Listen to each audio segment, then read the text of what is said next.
Hello and welcome to Just One More Watch.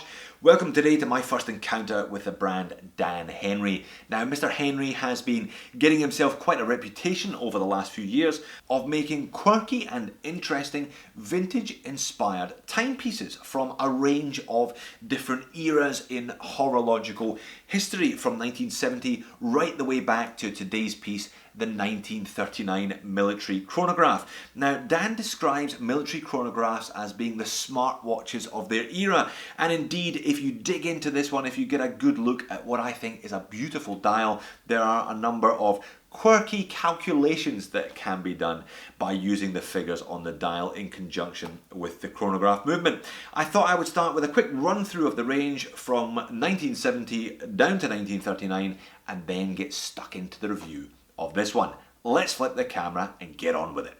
Rather conveniently, Mr. Henry has decided to name each of his models after the years which inspired their design. So we start off with the 1970 automatic diver, super compressor. I've come pretty close to buying this one on more than one occasion, right up my street. Gaudy 1970s colour scheme with that inner rotating bezel. The 1970s, the decade that taste forgot. Or was that the 1980s? Or perhaps it was both. Anyway, moving on to the 1968, they call this one a dragster chrono. A brand new Gran Turismo chronograph, 1964. Back a year to 1963 for a pilot chrono. I love the kind of colour scheme of that one.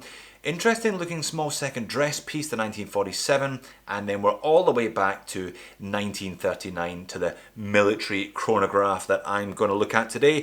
$220 US, I think a reasonable price for the package, and it is a kind of package you get, I think quite a well thought out collection of components.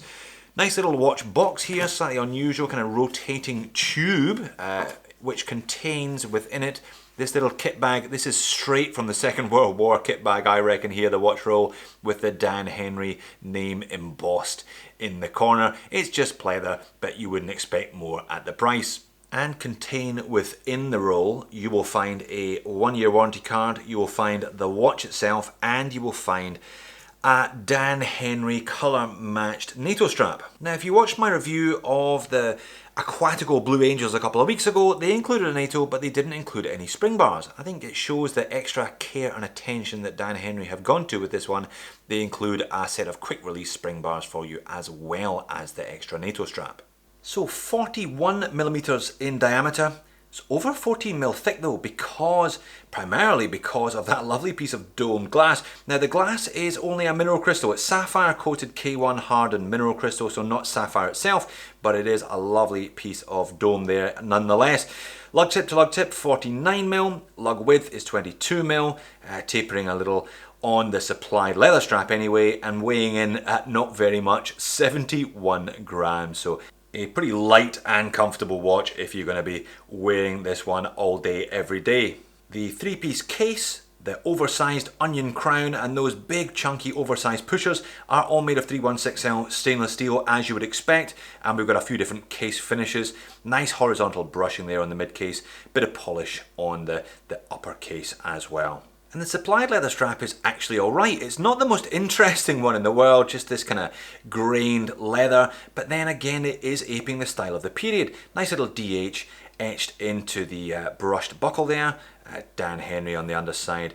Genuine Italian leather, and we have quick release spring bars, which is always a bonus, especially given the couple of straps included as part of the package. But really, this one is all about the dial today, and isn't it a pretty dial? Very much aping the chronos of the period. I mean, that is obviously the point, but some lovely texturing.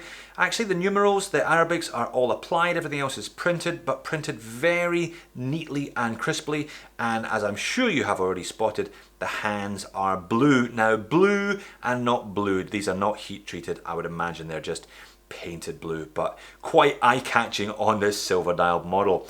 You've got those two little sub-dials at the 3 o'clock and the 9 o'clock. Now they are obviously pertaining to the chronograph.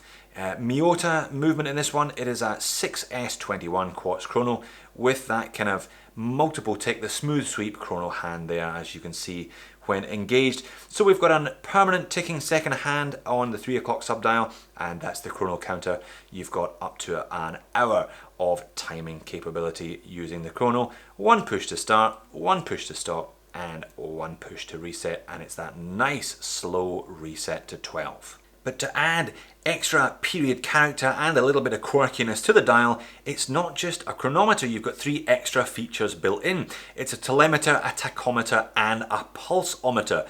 So by using the chrono, you can use the telemeter, which is the outside ring there, to effectively time the distance that sound has travelled. So I guess the origins of that one were if you were on a battlefield with one of these military chronometers and you were trying to work out how far away the enemy guns were, you would time how long it took for the sound from the guns to travel to you and work out 1 kilometre, 2 kilometre, 3 kilometre, etc. around the outside. And if you were under fire from enemy guns, you could then use the pulsometer on the inner ring to work out how fast your heart was beating, and the tachometer to work out the average speed with which you had to run to escape the impending missiles.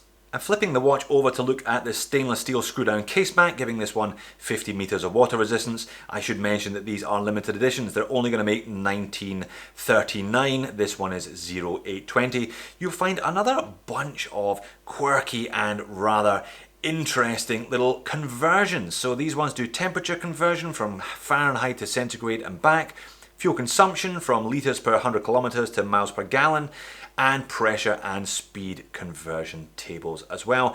Again, not something that you're going to be using necessarily, but a really nice kind of cohesive design feature. They really have taken the thought process all the way to its conclusion, these military chronometers from the early World War II period. And there is the watch sitting on top of my 7-inch wrist. 41mm, I think a good choice. Slightly larger is good for these military style chronos, and pilot's watches I think gives them a little bit more legibility, which I guess is very much part of the thrust of these things, especially given that there's so much on the dial. But you can see the lovely little circular indents on those 2 subdials glinting away, and of course the blue hands. Now the strap is a little bit Van Ordinaire, but again, I think that's part of the design philosophy of this one. You're more than welcome to swap it out for a 22mm kind of vintage inspired stitched one if you so choose, but I don't think this fairly dull grain leather is a bad choice necessarily from the factory. And there we are, a little bit higher for some more perspective. Sits quite well. 49 is a relatively long lug to lug for this diameter of watch, but I think it looks pretty good on wrist, and I do like the nice little DH logo, a little touch of modern there on the buckle. Moans and niggles. Well, it's a quartz and some people aren't all that interested in quartz.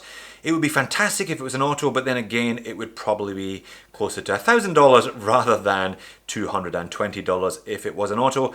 And my only real moan is the fact that it is mineral crystal on the glass rather than sapphire. You know my preference is always for sapphire. I would pay an extra $20 for a piece of domed sapphire crystal rather than a piece of domed mineral crystal. But apart from that, you know, I think it's a very cohesive design, this one.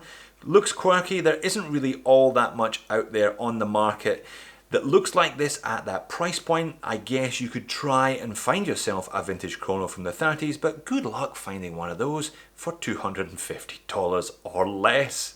So there you have it, the Dan Henry 1939. Not particularly a dollar dazzler in terms of the specs, basic quartz Miyota chronograph movement and only sapphire coated mineral crystal rather than sapphire crystal, but that dial is just a gorgeous piece of design. Love the kind of quirky facets to it, all those different calculations that you're never actually going to use, but it looks beautiful. For $220, I think if you're buying this one in the design, you will not be disappointed. Thanks for watching, see you in the next video.